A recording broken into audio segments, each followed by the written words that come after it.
আপনি ক্ষণজন্মা পুরুষ বলে আপনার জন্ম 1901 সালে, এখন আপনার বয়স 220 বলতেই পারেন। মহামানবরা বহুদিন বেঁচে থাকে, এই যে সে মানুষ নয় গো। কুণাল ঘোষ একজন ক্ষণজন্মা পুরুষ। এই যে আজকে আমরা কথা বলছি, আমাদের ছেড়ে যে উনি চলে যাননি স্বর্গে, আপনার কিনা জানি না, আমার 14 গোষ্ঠীর বাপের ভাগ্যি। তার প্রয়াত পিতা বেঁচে থাকলে বোধহয় কুণাল ঘোষ এই মিথ্যে কথা বলতে পারতেন না। আমাদের কাছে যতদূর খবর এসছে যে পুরো এশিয়া থেকে কিছু ফান্ড তোলা হচ্ছে একটা মূর্তি বানাবার জন্য, যেটা ওনাকে দিয়েই উদ্বোধন করানো হবে, ওনার মূর্তি, যা এশিয়াতে ঘটেনি। কারণ এই হেন মানুষ ক্ষণজন্মা।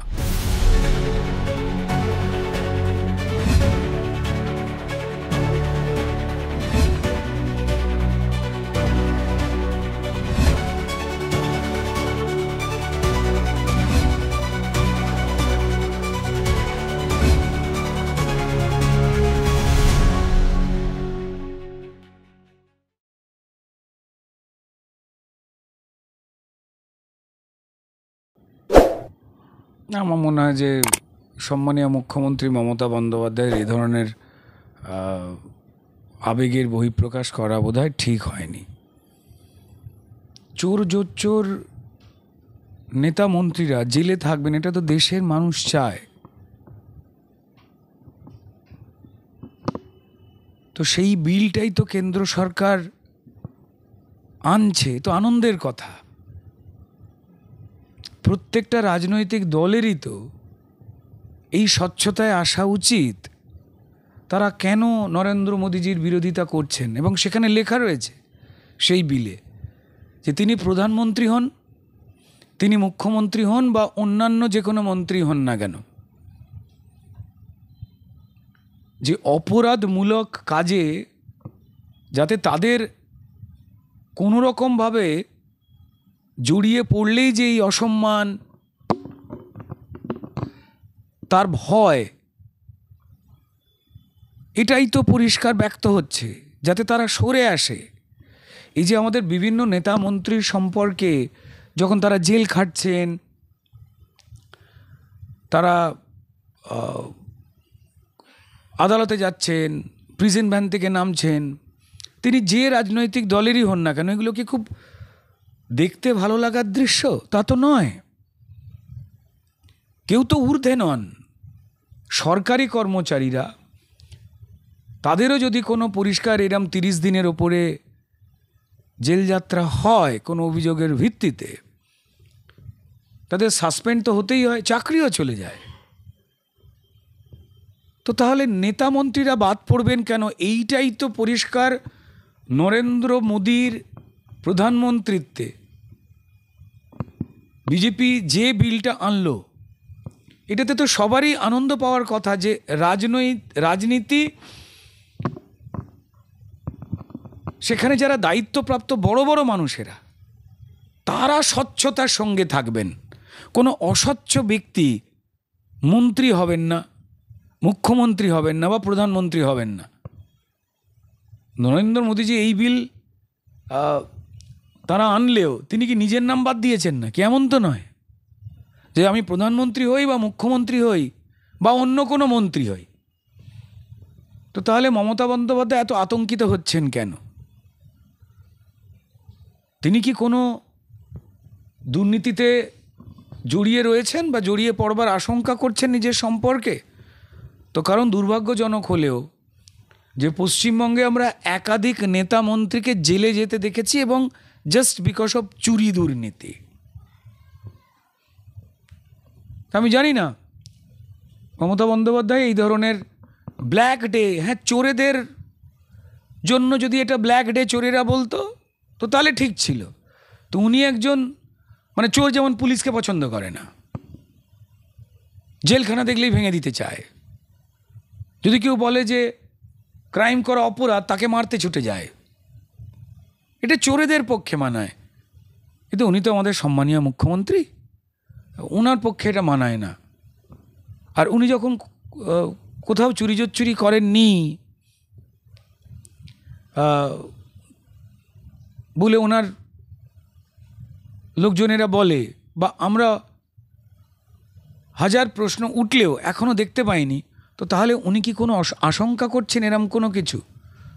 যিনি খারাপ তিনি থাকবেন না, তাকে আমরা নেতা মন্ত্রী হিসেবে মানব কেন? তিনি প্রধানমন্ত্রী হোক, মুখ্যমন্ত্রী হোক বা অন্যান্য মন্ত্রী হন।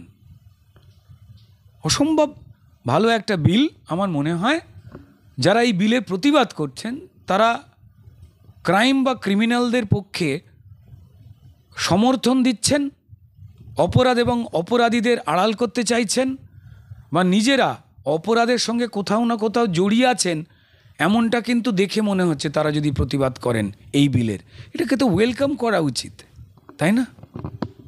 অন্যদিকে আমরা জানি যে কিছুদিন আগে ছিল দ্য বেঙ্গল ফাইলসের ট্রেলার লঞ্চ, সেটা রাজ্য সরকারের পুলিশ আটকে দিয়েছে। কুণাল ঘোষ মন্তব্য করছেন যে বিবেক অগ্নিহোত্রীর মতো পরিচালক, যিনি বাংলায় থেকে বাঙালিকে অপমান করছেন আর বিজেপির সাথে হাত মিলিয়ে বাঙালিকে অপমান করার এটা একটা প্ররোচনা দিচ্ছেন।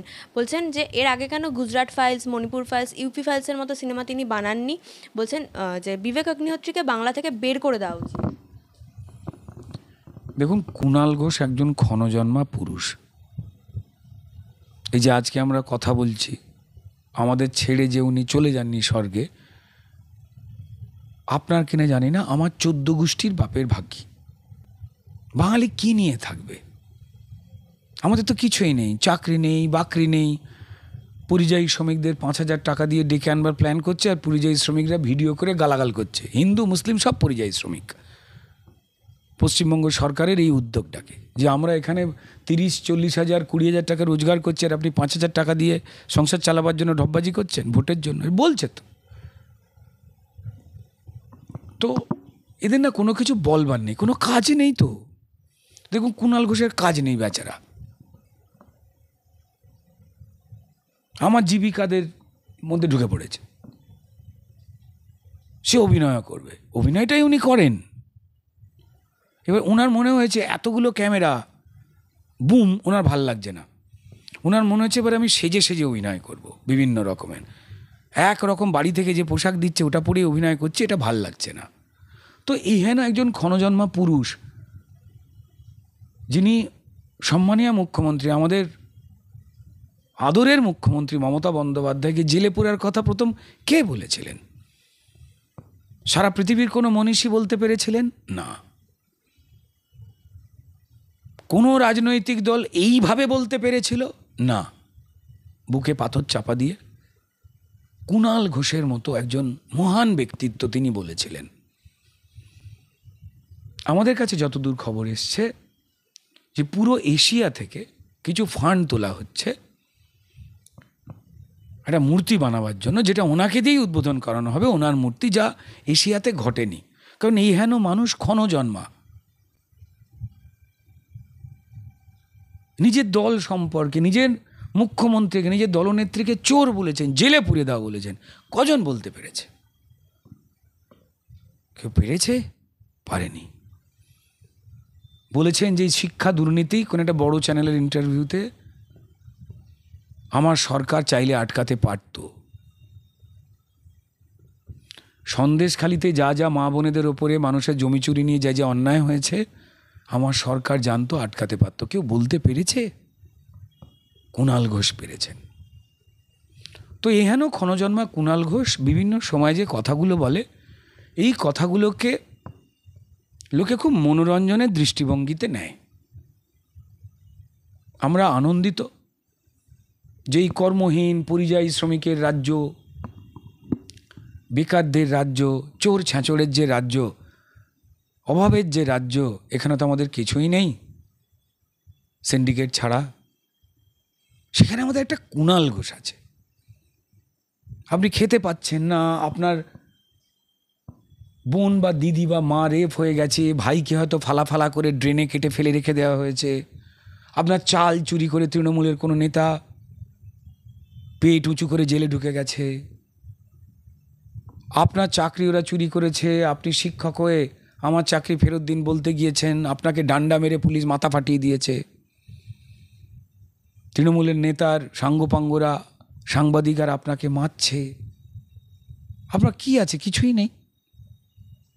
কিন্তু এই দুঃখে থাকা পশ্চিমবঙ্গবাসীকে সামান্য একটু ছ্যাঁচড়ামির হাসি ফোটাবার জন্য জাতির উদ্দেশ্যে এই ক্ষণজন্মা পুরুষ কুণাল ঘোষের এই যে বিভিন্ন কথার নিবেদন, কদিন আগেই দেখলাম আপনারই মতো কোনো একজন লড়াকু সাংবাদিক ভদ্র মহিলাকে, যদিও তার আগে তিনি মৌসুমী ঘোষ বলে একজন আমাদের অভিনেত্রীর চেহারা নিয়ে তিনি এবং তার এক হীরের টুকরো ভাই খুঁজে পেয়েছে, মেলায় পাঁপড় কিনতে গিয়ে যে হারিয়ে গিয়েছিল দেবাংশু, তাকে নিয়ে মৌসুমী ঘোষের চেহারা নিয়ে কুৎসিত নোংরা আলোচনা করেছিল এরা সোশ্যাল মিডিয়ায়।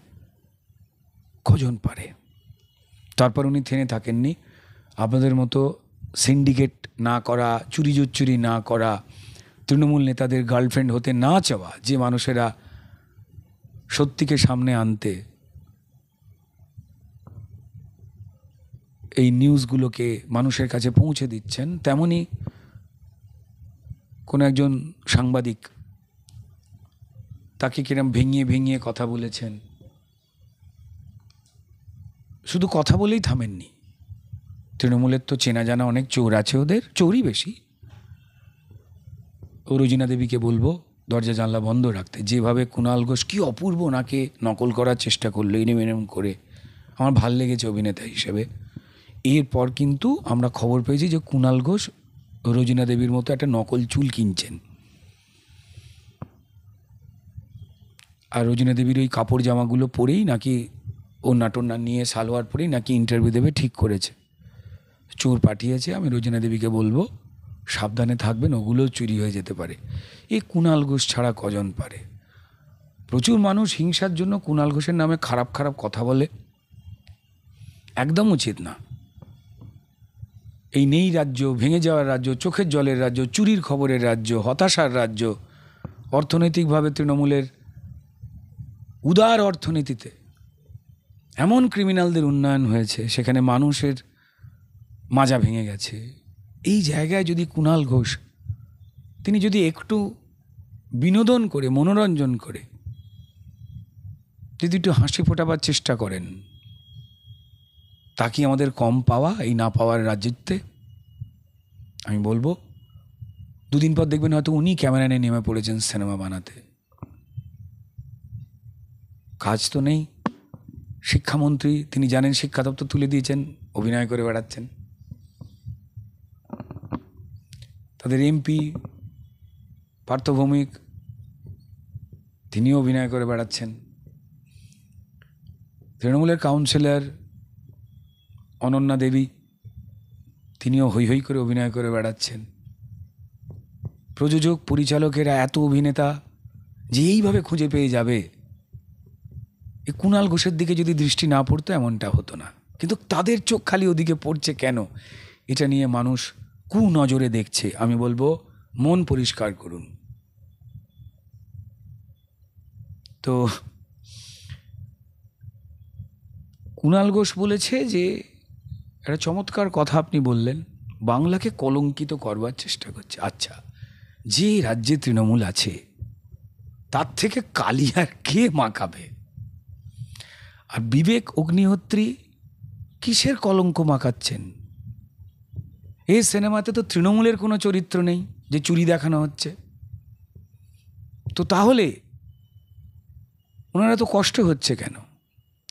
কি দেখিয়েছেন কুণাল ঘোষ? কি বলতে পারবেন যে 1946 সালে 16ই আগস্ট অবিভক্ত বাংলাকে পূর্ব পাকিস্তান বানাতে হবে? কেন বাঙালিরা বলছে আমরা পূর্ব পাকিস্তানে যাব না, আমরা বাংলায় থাকব? সেই জন্য পাকিস্তানের জনক জিন্নার নেতৃত্বে পশ্চিমবঙ্গে মুসলিম লীগের ডাকে তার দল সুরাবর্দী যখন অবিভক্ত বাংলার মুখ্যমন্ত্রী, আর এক নেতা মুসলিম লীগের তিনি জনসভা করেন। সেই জনসভায় কে উপস্থিত ছিলেন? কমরেড জ্যোতি বসু। হ্যাঁ, কমরেড জ্যোতি বসু। কি সাপোর্ট দিতে? যে বাংলাকে পূর্ব পাকিস্তান বানানো হোক, যে দাবি তুলছে মুসলিম লীগের জিন্না এবং সুরাবর্দী, আমরা তাকে সমর্থন দিচ্ছি। আগে হ্যাঁ, ঠিক শুনছেন।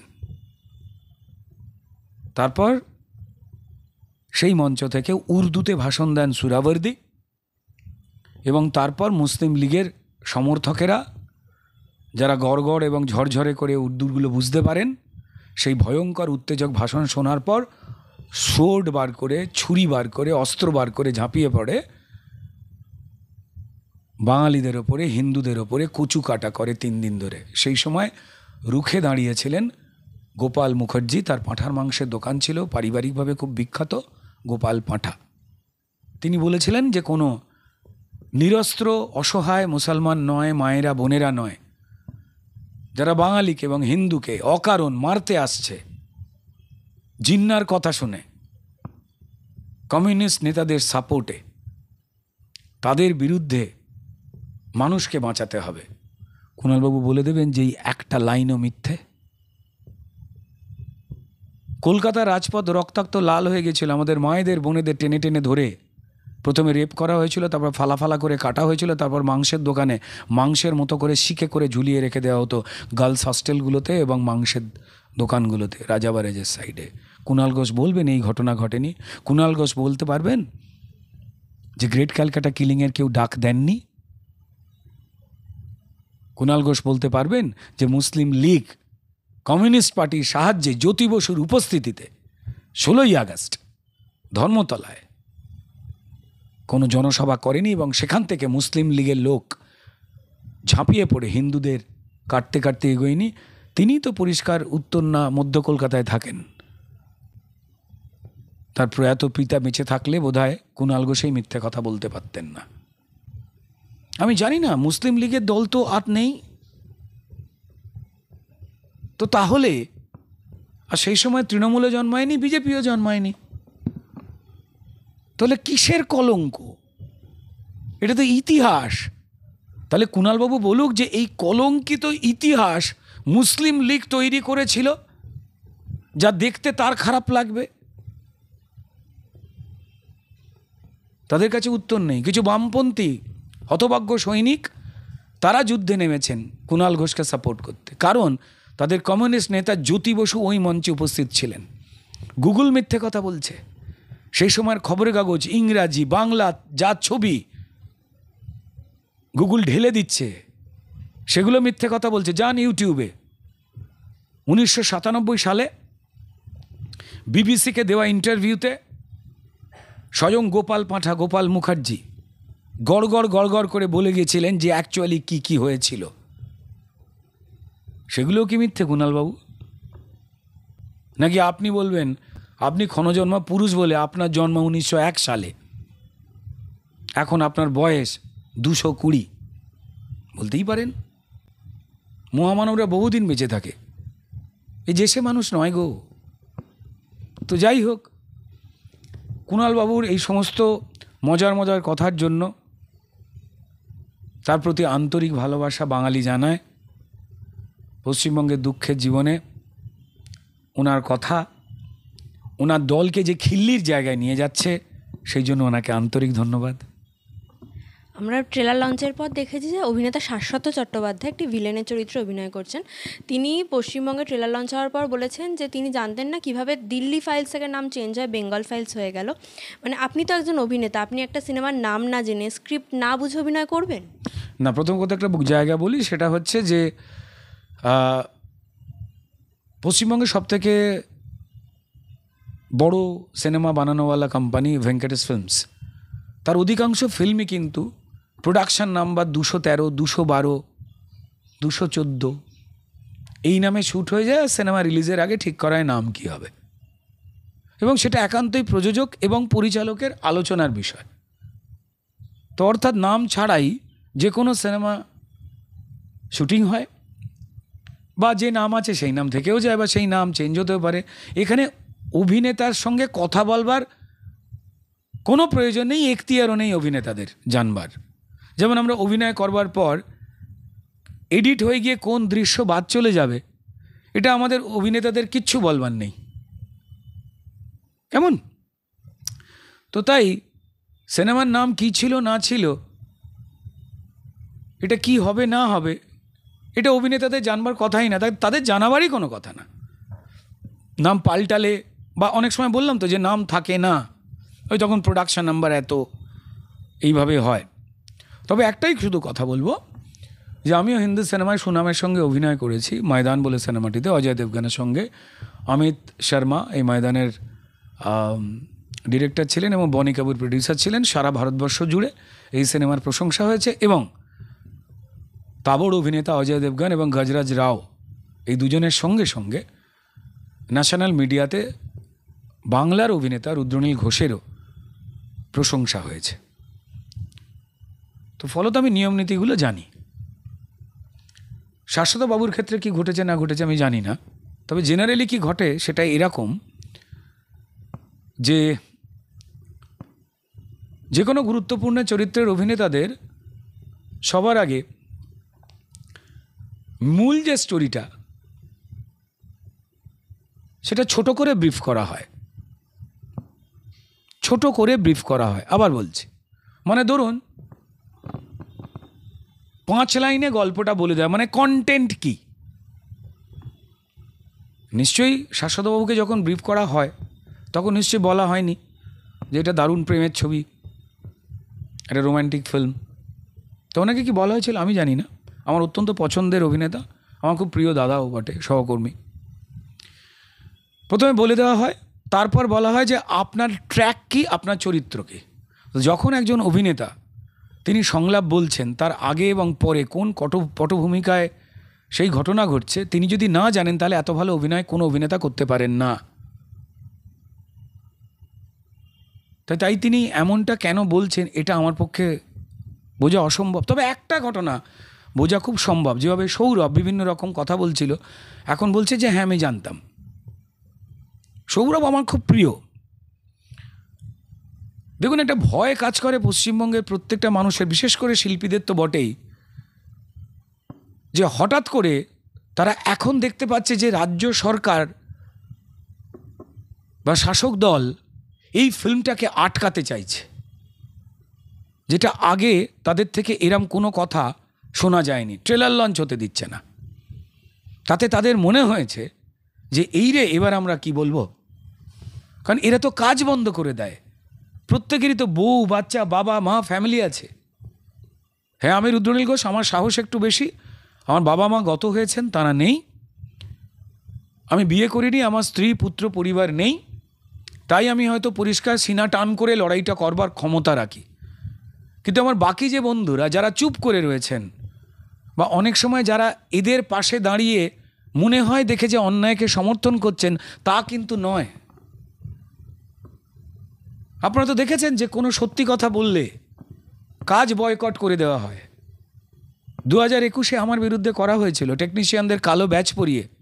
খুব কড়া কড়া নিয়মে যখন ইন্ডাস্ট্রিকে পরিচালনা করানো হতো, যে নিয়মগুলো ভারতবর্ষের অন্য কোনো ফিল্ম ইন্ডাস্ট্রিতে নেই, আমি বলেছিলাম যে এগুলো তুলে দেওয়ার কথা। সেটা নিয়ে কিছু কথা বলেছিলাম। তাতে আমাদের টেকনিশিয়ান ভাই যাদের সঙ্গে আমার দারুণ সম্পর্ক, তাদেরকে দিয়ে মিছিল বার করানো হয়েছিল, বয়কট। হতেই পারে যে কোনো অভিনেতা। তারপর অনির্বাণ ভট্টাচার্য, তাকেও প্রায় তো বয়কটের জায়গায় আছে। আপনারা সে কাজ পাচ্ছে না তো জানেন, শুটিং হচ্ছে না। সে কিছু নিয়ম নীতি নিয়ে তারা কয়েকজন কোর্টে গিয়েছিল। কোর্ট ছাড়া আর কোথায় যাব আমরা? তো আমি চাই দ্রুতই পরিবেশ কেটে যাক। যারা এই ধরনের পরিস্থিতি তৈরি করছেন, সম্মানীয় মুখ্যমন্ত্রী বা তিনি যাদের দায়িত্ব দিয়েছেন, অরূপবাবু স্বরূপবাবু, তারা যেহেতু দেখাশোনা করছেন, তারা নিশ্চয়ই জানেন এই ঘটনা কারা ঘটাচ্ছে, এই ভয়ের পরিবেশ কারা ঘটাচ্ছে। আমি সম্মানীয় মুখ্যমন্ত্রী সংস্কৃতি মন্ত্রী মমতা বন্দ্যোপাধ্যায়, অরূপ বিশ্বাস, স্বরূপ বিশ্বাস, তাদেরকে অনুরোধ করব যে কারা এই ভয়ের পরিবেশ তৈরি করছে টলিউডে, আপনারা নিশ্চয়ই খোঁজ নিলে জানতে পারবেন। এই পরিবেশগুলো যদি তৈরি হয় তো তখন তো শিল্পীরা আজকে যে কথা বলছে কাল তার উল্টো কথা বলবে, কারণ তাদেরও তো পরিবার, মেয়ে, ছেলে, তাদের বাঁচাতে হবে। এই সাংস্কৃতিক পরিবেশে এই কথাগুলো বা এই ঘটনাগুলো না ঘটলেই ভালো হয়। শিল্পীরা তাদের পছন্দের মতো চরিত্রে অভিনয় করবেন, সিনেমা বিভিন্ন রকম হবে, মানুষের যেটা ভালো লাগবে সেটা দেখবেন। আর এটা একদমই প্রোপাগান্ডা নয়, কুণালবাবুও নিজে জানেন। যারা যারা বলছেন এটা প্রোপাগান্ডা, তারাও জানেন যে আমরা আসলে, প্রোপাগান্ডা মানে প্রচার। বাংলায় যে রক্তপাতের কলঙ্কজনক ইতিহাস মুসলিম লীগ হিন্দু হত্যা করে কলকাতাতে এবং নোয়াখালীতে ঘটিয়েছিল, যা তদানীন্তন কাগজপত্রগুলোতে সবকটাতে রয়েছে, সব জায়গাতে রয়েছে, সবাই জানে সেই ছবি। সেটাকে নিয়ে সিনেমা বানালে প্রোপাগ্যান্ডা হয় না। যদি প্রোপাগ্যান্ডা হয় তাহলে সত্যের প্রোপাগ্যান্ডা। আর সেই সত্যকে যারা ভয় পায় তারা আসলে মিথ্যাবাদী, আসলে তারা ক্রাইম বা ক্রিমিনালদের সমর্থন করেন। তারা কারা? আমার মনে হয় তাদের সতর্ক হয়ে যাওয়া উচিত। একদম শেষ প্রশ্ন। একদিকে বাংলার পরিচালকরা যারা এই ধরনের গোপাল পাঠার মতো অ্যাক্টিভিস্টদের নিয়ে বা এই ধরনের ঐতিহাসিক ঘটনা নিয়ে সিনেমা বানাচ্ছেন না, আর অন্যদিকে বুদ্ধিজীবীরা যারা সন্দেশখালী, মুর্শিদাবাদে হিন্দু হেনস্থা, আরজি করের মতো ঘটনা কাউকে দেখা যায়নি, কিন্তু এই বেঙ্গল ফাইলস বয়কট করার জন্য তারা প্রতিবাদ জানাচ্ছে। দেখুন, আমি শুধু বলবো তারা যদি এই আচরণ না করেন, তারা প্রত্যেকেই শ্রদ্ধেয় বা আমার বন্ধু বান্ধব। আমরা একসঙ্গে কাজ করেছি, বড় হয়েছি, অন্যায়ের প্রতিবাদ, মানুষের দুঃখ কষ্ট নিয়ে লেখা, এ তো আমরাই করেছি। তো তারপর যারা মানুষের দুঃখ কষ্ট ইত্যাদি প্রভৃতি ঘটাচ্ছে তাদের পাশে দাঁড়িয়ে হেসে হেসে ছবি তুলছি কেন? এই শিল্পী, লেখক, বুদ্ধিজীবীদের যারা সিনিয়র, যারা আমাদের শিখিয়েছেন অন্যায়ের প্রতিবাদ করতে হয়, নিপীড়িত মানুষদের পাশে দাঁড়াতে হয়, তো তাহলে যারা অন্যায় ঘটাচ্ছে বা যারা মানুষকে নিপীড়িত করে লুট করে শেষ করে দিচ্ছে তাদের পাশে দাঁড়িয়ে পুরস্কার নিচ্ছেন কেন তাদের হাত থেকে? তাদের সঙ্গে এত হেসে হেসে গল্প করছেন কেন, ছবি তুলছেন কেন? বা তারা কোনো অন্যায় করলে এনারা এখন চুপ হয়ে থাকছেন কেন? যারা মানব এবং মানবিকতার বিরুদ্ধে দাঁড়াচ্ছেন তাদের যেটা যেটা অসুবিধে হচ্ছে, যেন এই শিল্পী, লেখক, বুদ্ধিজীবী যারা রয়েছেন তারা কোথাও একটা বিবেক আর মনুষ্যত্ব সরিয়ে রেখে দিয়ে আমি খুন হয়ে যাব না তো বাবা, তাই ওকে সাপোর্ট করি, এই কারণেই এটা হচ্ছে।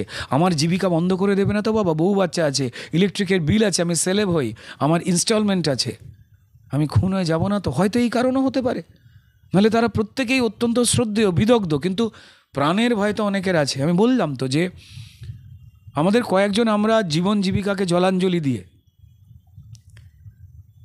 আমরা এটা নিয়ে কথা বলেছি, তার খেসারত তো দিতে হয়েছে। আজকে ধূমকেতু সিনেমা নিয়ে রুদ্রনীল ঘোষের অভিনয় নিয়ে বিরাট প্রশংসা হচ্ছে। মানুষের আশীর্বাদে, ঈশ্বরের আশীর্বাদে আমি যাদের থেকে শিখেছি, আমার সহ অভিনেতা হোক, সিনিয়ররা হোক, আমার ফিল্ম ইন্ডাস্ট্রি যারা পরিচালক, প্রযোজক, যারা টেকনিশিয়ান, যাদের থেকে আমি শিখেছি, এই একই মানের অভিনয় তো আমি বহুদিন ধরে করে যাচ্ছি। নতুন করে তো আর আমার ভালো কাজ, কি কাজ, কোন চরিত্র পারি, কখনো হাসাচ্ছি কখনো কাঁদাচ্ছি, তো প্রমাণিত। তো তাহলে কি কারণে হঠাৎ করে আমারই খুব প্রিয় প্রযোজক, পরিচালকেরা যারা আমাকে নিয়ে কাজগুলো করতেন, দর্শকের হাততালি, প্রশংসা আমার ব্যাপারে শুনতেন, এর আমি তো অভিনেতাকে নিতে চাই, তো তাহলে হঠাৎ করে তারা আমাকে নিতে ভুলে যাচ্ছিলেন কেন? কারুর ভয়ে? আমার এই সমস্ত কথার মধ্যে সমস্ত উত্তর আছে, যা পশ্চিমবঙ্গের প্রত্যেকটা মানুষ জানেন। তবে যারা ভয়ের পরিবেশ ইচ্ছাকৃত এবং অনিচ্ছাকৃতভাবেও যদি তৈরি করে ফেলেন, তারা একটু সতর্ক হয়ে যান। তাদের কাছে অনুরোধ রইল যে আপনারা এমন কোনো কিছু করবেন না। দেখুন, মানুষ ক্ষমতায় বা দায়িত্বে আসে আবার চলে যায়, চিরকালীন তো কেউ থাকে না। কিন্তু এমন কোনো কাজ করে যাবেন না যেখানে বিদায়ের দিনে মানুষ আপনার জন্য পুষ্পস্তবক নিয়ে না দাঁড়িয়ে থেকে চোখ ভর্তি ঘৃণা নিয়ে তাকিয়ে থাকবে। এইটুকুই বলবো। অসংখ্য ধন্যবাদ দাদা।